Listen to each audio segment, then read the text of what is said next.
নমস্কার বন্ধুরা, চলে এসেছি এক্সেলের আরেকটি ইন্টারেস্টিং ক্লাস নিয়ে। এবং আজকের ক্লাসটি খুবই ইন্টারেস্টিং হতে চলেছে। তার কারণ হচ্ছে আজকে তোমাদেরকে অ্যাডভান্স কিছু শেখাবো। যেহেতু তোমাদেরকে অ্যাডভান্স কিছু শেখাবো, তার জন্য তোমরা প্রথম থেকে শেষ পর্যন্ত দেখো। আশা করছি তোমরা নতুন কিছু শিখতে পারবে। তো চলো প্রথমে তোমাদেরকে থিওরিটা ভালো করে বুঝিয়ে দিই। দেখো এখানে কিছু ডেটা রয়েছে, যে ডেটার কিন্তু একটা ফরম্যাট রয়েছে। ঠিক শিট 2তেও দেখতে পাবে একই ফরম্যাটের ওপরে কিন্তু আলাদা আলাদা ডেটা রয়েছে। আবার শিট 3তে যদি দেখি সেম ফরম্যাটে কিন্তু আলাদা ডেটা রয়েছে। তো তোমাকে বলা হলো এই ডেটাগুলোকে একটা শিটে কনভার্ট করতে। নর্মালি আমরা কি করব, এখান থেকে কপি করে কি করব, শিট 3তে এসে এখানে পেস্ট করব।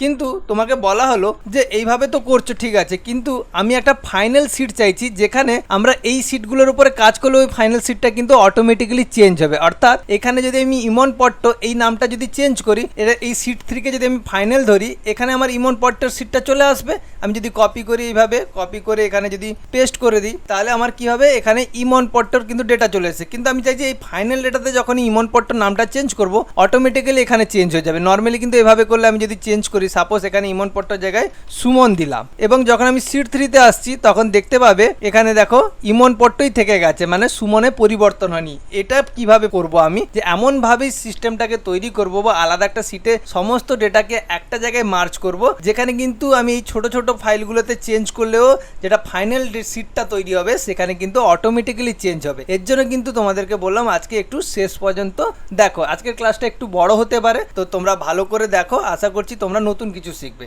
তো চলো, আশা করছি থিওরিটা ভালো করে বুঝে গেছো। প্র্যাকটিক্যালটা শুরু করি। প্র্যাকটিক্যালের জন্য আমি কি করব, জাস্ট কি করব, এইগুলো এই যে ডেটাগুলো যে শিটগুলো রয়েছে এগুলোকে টেবিল ফরম্যাটে কনভার্ট করব। একটাকে টেবিল ফরম্যাটে কনভার্ট করি। যেমন প্রথমটাকে আমি সিলেক্ট করলাম, সিলেক্ট করার পরে একে আমি টেবিল ফরম্যাটে, নর্মালি কিন্তু টেবিল ফরম্যাটে কনভার্ট করব না। নর্মাল কিভাবে করি, আমরা ইনসার্টে যাই, ইনসার্ট থেকে এখানে টেবিল অপশন দেখতে পাই, সেখানে ক্লিক করে আমরা কি করি, এরকম ক্রিয়েট টেবিলের ভেতরে টেবিলটা ক্রিয়েট করি। এইভাবে ক্রিয়েট করলে হবে না, প্রথমত পুরো ডেটাটাকে সিলেক্ট করতে হবে, সেখান থেকে চলে যেতে হবে ডেটা রিবনে। দেখো আমি জুম করে দেখাই তোমাদেরকে। এখান থেকে আমি চলে যাব ডেটা রিবনে। ডেটা রিবনে যাওয়ার পরে এই যে অপশনটি দেখতে পাচ্ছ, ফ্রম টেবিল স্ল্যাশ রেঞ্জ, এইটাকে সিলেক্ট করব। এইভাবেই কিন্তু আমাকে ক্রিয়েট করতে হবে। ওকে, জুম আউট করে দেখো ডেটার পরে আমি চলে গেলাম ফ্রম টেবিল রেঞ্জ, তার উপর ক্লিক করলাম। ক্লিক করার পরে দেখো সেম টু সেম ওই অপশন বেরিয়েছে। যদি আমি জুম করে দেখে দেখো ক্রিয়েট টেবিলের কিন্তু একটা পপ আপ ওপেন হয়েছে। জাস্ট এইরকমই ওপেন থাকবে। তারপর এখানে দেখতে পাবে মাই হেডার আছে, মাই টেবিল হ্যাজ হেডার, তাতে যে টিক চিহ্ন আছে এই টিক চিহ্নটাই থাকবে।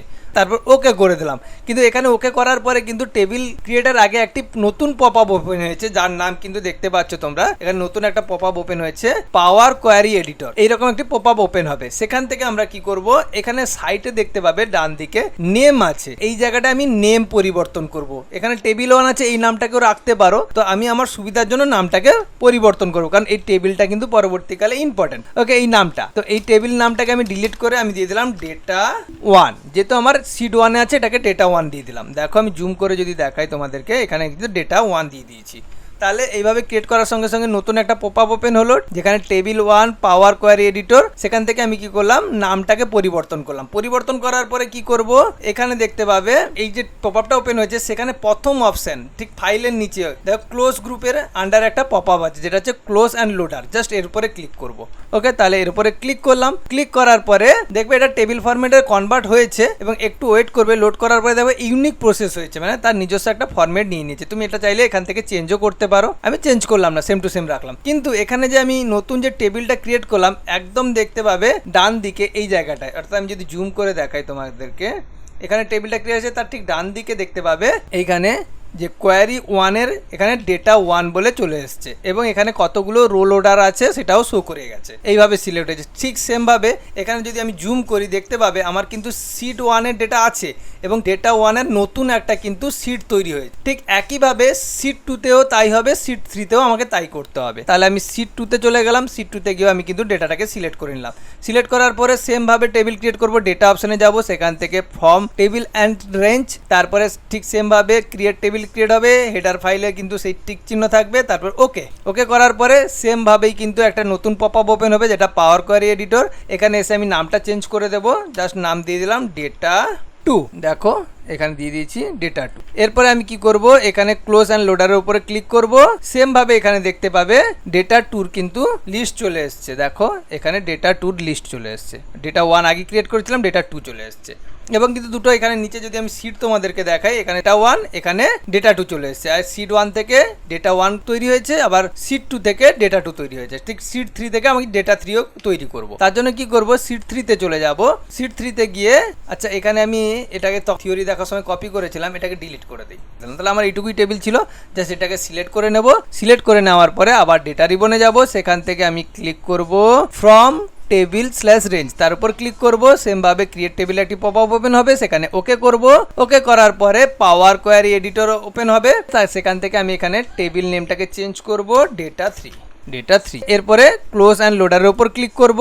আমার সেম ভাবে দেখতে পাচ্ছ এখানে ডেটা 3 এর একটা নতুন ক্রিয়েট হয়ে গেছে। দেখো এখানে আমার ডেটা 1, ডেটা 2 এবং ডেটা 3 ক্রিয়েট হয়ে গেছে।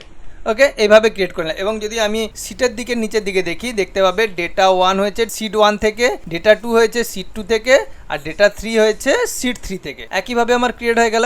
এরপরে আমি কি করব, লাস্ট কাজ যেটা ফাইনাল কাজ, ডেটা 1 এর যে কোনো একটি সেলের উপর আমি সিলেক্ট করব, টেবিলের বাইরে যে কোনো একটি সেলের উপর সিলেক্ট করব। তারপরে চলে যাব ডেটা রিবনে, আবার সেম টু সেম কোথায় যাব, ডেটা রিবনে। এই যে ডেটা রিবনটা আছে সেই ডেটা রিবনের উপর ক্লিক করব। জাস্ট ক্লিক করলাম।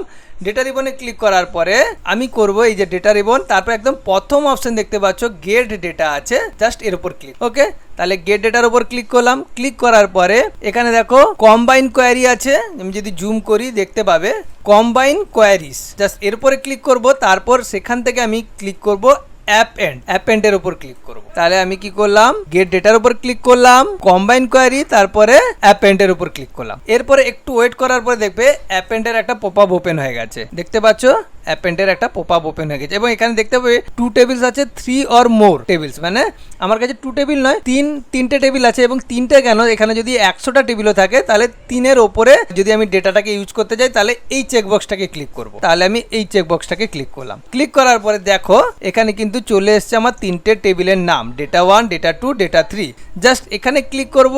অ্যাডে ক্লিক করার সঙ্গে সঙ্গে দেখবে এই ডেটা 1টা এইখানে টেবিল 2 অ্যাপেন্ডে চলে আসবে লিস্টে। আবার ঠিক সেম ভাবে ডেটা 2 এ ক্লিক করার পরে অ্যাড করার পরে আমার এই ডেটাটা চলে আসবে এইখানে। ঠিক সেম ভাবে একই রকম করবো। তাহলে ডেটার উপর ক্লিক করলাম, অ্যাডে ক্লিক করলাম, দেখতে পাচ্ছ দেখো আমি অ্যাডে ক্লিক করার সঙ্গে সঙ্গে কিন্তু এখান থেকে এখানে ডেটাটা চলে এসছে। ঠিক সেম ভাবে ডেটা 2 কে আনবো, ডেটা 3 কে আনবো। ঠিক ডেটা 2 কে ক্লিক করলাম, অ্যাড করলাম, ডেটা 3 কে ক্লিক করলাম, অ্যাড করলাম। এরপরে দেখো তোমাদেরকে জুম করে যদি দেখিয়ে দিই, এখানে দেখতে পাচ্ছ 3টা কিন্তু ডেটা চলে এসেছে। এরপরে আমি ওকেতে প্রেস করব। ওকে, ওকেতে প্রেস করলাম। ওকেতে প্রেস করার পরে দেখো আমার কিন্তু আবার কিন্তু same to same power query এডিটরের পপ আপ ওপেন হয়ে গেছে। এরপরে এখানে তুমি যদি খেয়াল করে দেখতে পারো যে এখানে কিন্তু আমার পুরো যে প্রিভিউটা দেখাচ্ছে, এখানে দেখতে পাচ্ছ পুরো কিন্তু ডেটাটা অটোমেটিক্যালি চলে এসেছে। এবং নতুন একটা দেখো সিট ওপেন হবে, সেটা হচ্ছে অ্যাপেন্ড 1। এই নামটা আমি পরিবর্তন করে ফাইনাল সিট দিয়ে দিব। ওকে, তাহলে এরপর রাইট ক্লিক করলে দেখতে পাবে, এরপর রাইট ক্লিক করলে রিনেমের অপশন আছে, জাস্ট রিনেম চেঞ্জ করবো। তাহলে রাইট ক্লিক করে রিনেম অপশনে গিয়ে আমি জাস্ট লিখে দিলাম ফাইনাল ডেটা করে দিলাম। দেখো দেখতে পাচ্ছ তোমরা ফাইনাল ডেটা নামে সেভ করে দিলাম। এরপরে আমি কি করব, জাস্ট এখান থেকে চলে যাব এই যে ক্লোজ অ্যান্ড লোডার যে অপশনটি আছে, যেটা যেভাবে ইউজ করেছিলাম ঠিক সেম ভাবেই আমি কিন্তু ক্লোজ অ্যান্ড লোডারের উপরে ক্লিক করে দেবো। ক্লিক করার পরে কিছুক্ষণ ওয়েট করে যাও। ওয়েট করার পরে দেখো আমাদের কিন্তু যতগুলো সিট ছিল একটা সিটে কিন্তু কনভার্ট হয়ে গেছে। দেখো একটা সিটে কনভার্ট হয়ে গেছে, তাই না? তাহলে সহজেই কিন্তু আমি 3খানা টেবিলকে একটা সিটের ভেতরে নিয়ে চলে এলাম। এবং এখানে কিন্তু নতুন একটা সিটের নাম তৈরি হয়ে গেছে, যেটা হচ্ছে ফাইনাল ডেটা।